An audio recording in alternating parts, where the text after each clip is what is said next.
If you clicked on this video, you're probably looking for some kind of trick. Maybe you're hoping I'll tell you about a breathing exercise that instantly calms anxiety, or a mindset hack that makes you stop overthinking. Maybe you're tired of getting angry so easily, or you keep letting your emotions ruin your relationships, your confidence, or your happiness. I get it, because for the longest time, I thought mastering your emotions meant learning how to control them. I thought emotionally strong people just didn't feel things as deeply as everyone else. But I couldn't have been more wrong. Before we talk about mastering your emotions, I want to tell you about one of the worst decisions I've ever made. Not because it ruined my life, but because it showed me how dangerous an uncontrolled emotion can be. A few years ago, I was working on something I'd spent weeks building. Every single day after work, I'd come home, sit at my desk, and spend hours on it. I skipped hanging out with friends. I ignored messages. I poured everything into this one project because I genuinely believed it was going to change my life. One night, after making what felt like incredible progress, I accidentally deleted almost all of it. At first, I just stared at the screen.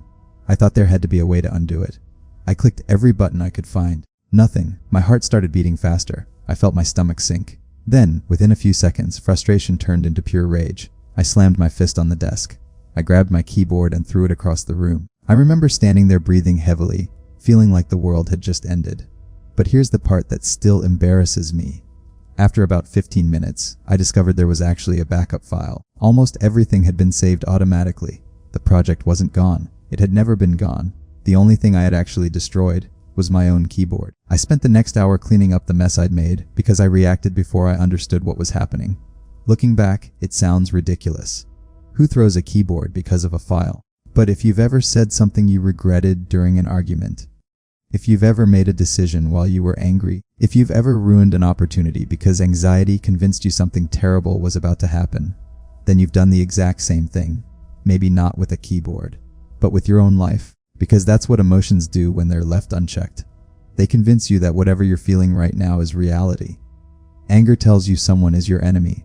Fear tells you you're not capable. Jealousy tells you you're being replaced. Anxiety tells you disaster is around the corner. Sadness whispers that nothing will ever get better. And the scary part is, in those moments, they don't feel like emotions. They feel like facts. That's why people ruin relationships over one misunderstanding. That's why someone quits a job after one bad day. That's why one moment of anger can destroy years of trust. The emotion shows up, and suddenly it becomes the narrator of your life. The biggest mistake people make is believing that mastering your emotions means getting rid of them. It doesn't. You were never supposed to become emotionless. Imagine if someone walked up to you and said, "You should never feel fear." That sounds nice, until you realize fear is what stops you from walking into traffic. Or imagine someone says, "You should never feel sadness." But sadness is what tells you something actually mattered. If losing someone didn't hurt, did they ever really matter? Even anger isn't completely useless. Sometimes anger is what pushes people to stand up against injustice. Sometimes it's what gives someone the courage to leave a toxic relationship. The emotion itself isn't the enemy. The lack of understanding is. Here's something that completely changed the way I think. Your emotions are like the dashboard lights in your car. If the engine light turns on, you don't grab a hammer and smash the dashboard until the light disappears. That would be insane. The light isn't the problem. It's trying to tell you there is one. Your emotions work the exact same way. Anxiety is information. Anger is information. Jealousy is information. Sadness is information. The question is, are you listening to what they're trying to tell you? Or are you letting them take the steering wheel? Because those are two completely different things. Most people spend their lives doing one of two extremes. They either suppress every emotion they have, or they let every emotion control every decision they make. Neither one works. Think about the last time you tried to hold back your emotions.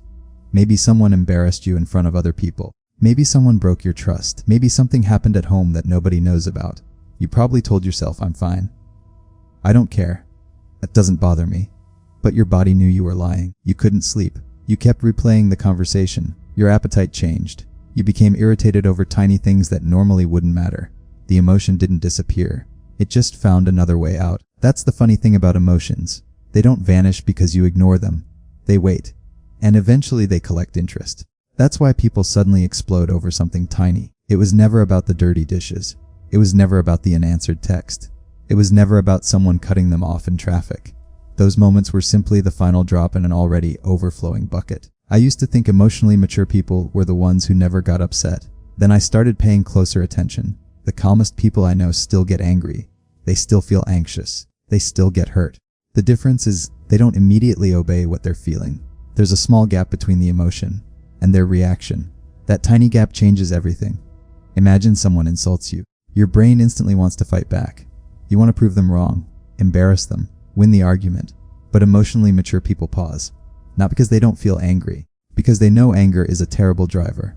They let the emotion sit in the passenger seat without handing it the keys. And honestly, that might be one of the hardest skills a human being can learn. Because emotions are fast, logic is slow. Your brain can create fear in milliseconds. Reason takes time. That's why mastering your emotions isn't about becoming stronger than your feelings. It's about becoming patient enough to question them before acting. And that's where almost everyone gets it backwards. They think emotional mastery starts during the emotional moment. It doesn't. It starts long before that moment ever arrives. When your friend doesn't reply for 6 hours, one person thinks, they're probably busy. Another person thinks they're ignoring me. One stays calm.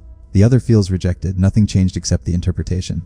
This realization completely changed my life. I started noticing that most of my emotional suffering wasn't coming from reality. It was coming from assumptions.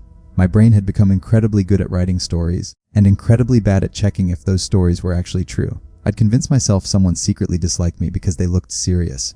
I'd assume I failed before I even finished trying. I'd imagine conversations that never happened. I'd create problems that didn't exist. And every single one of those imaginary stories produced real emotions. That's the dangerous part. Your brain doesn't care whether the story is true. If you believe it, your body reacts as if it's happening. That's why people wake up anxious about conversations that haven't happened yet.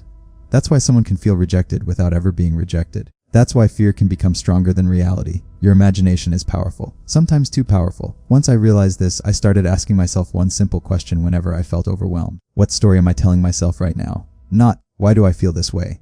But, what am I believing that's creating this feeling? That one question forces you to step outside your emotions instead of drowning inside them. Maybe you're angry because you believe someone intentionally disrespected you. Maybe you're anxious because you've already convinced yourself you're gonna fail. Maybe you're jealous because you've decided someone else's success means there's less success available for you. Notice something. Those are beliefs, not facts, and beliefs can be questioned. This doesn't mean your emotions are fake. They're very real, but they're responding to your perception, not always to reality. There's another mistake I used to make all the time. Whenever I felt uncomfortable, I immediately tried to escape the feeling. If I felt stressed, I'd scroll through social media. If I felt lonely, I'd watch YouTube for hours. If I felt overwhelmed, I'd distract myself with literally anything. At first, it felt like it worked. The feeling disappeared, or at least I thought it did. But eventually I noticed something. Every emotion I kept running away from came back stronger. It's like trying to hold a beach ball underwater. You can keep it down for a while, but eventually it explodes back to the surface. That's exactly what happens when you constantly avoid uncomfortable emotions. You never actually process them. You postpone them. And postponed emotions don't disappear, they accumulate. The strongest people I've met aren't people who never feel uncomfortable. They're people who are willing to sit with discomfort. That sounds simple. It's not. Try sitting alone for 10 minutes with no music, no phone, no notifications, no distractions, just your thoughts. Most people can't do it. Within minutes they reach for their phone without even realizing it. We're so addicted to escaping ourselves that we've forgotten how to listen to ourselves. One evening I decided to try something different. Instead of distracting myself every time I felt anxious, I just sat there. No music, no videos, no scrolling. I just paid attention. At first it was horrible. My mind was racing. I wanted to get up every 30 seconds. But after a while, something strange happened. The emotion started changing on its own. Not because I forced it to, because emotions naturally move. Think about the ocean. No wave stays forever. It rises, it crashes. Then it fades. Your emotions work the same way. The problem is that we usually throw gasoline on them before they have a chance to settle. We replay the argument. We imagine worst-case scenarios. We feed the emotion more thoughts.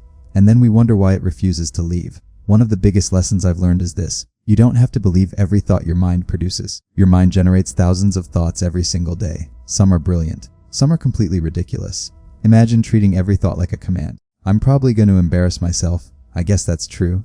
They definitely hate me. Must be a fact. I'm a failure. Sounds accurate. When you hear it out loud, it sounds absurd. Yet that's exactly how many of us live. We never question our own thinking. We simply obey it. Emotional mastery begins the moment you realize you are the observer of your thoughts, not the prisoner of them. There's a huge difference. Just because your mind says something doesn't mean you have to sign the agreement. Sometimes your mind is trying to protect you. Sometimes it's trying to keep you comfortable. Sometimes it's simply repeating fears you've carried since childhood. It isn't always telling the truth. The people who seem emotionally unshakable aren't emotionless. They've simply learned not to confuse thoughts with reality. And once you understand that, you stop reacting to every passing emotion as if it's an emergency. you begin responding instead. And that single shift can completely change the direction of your life.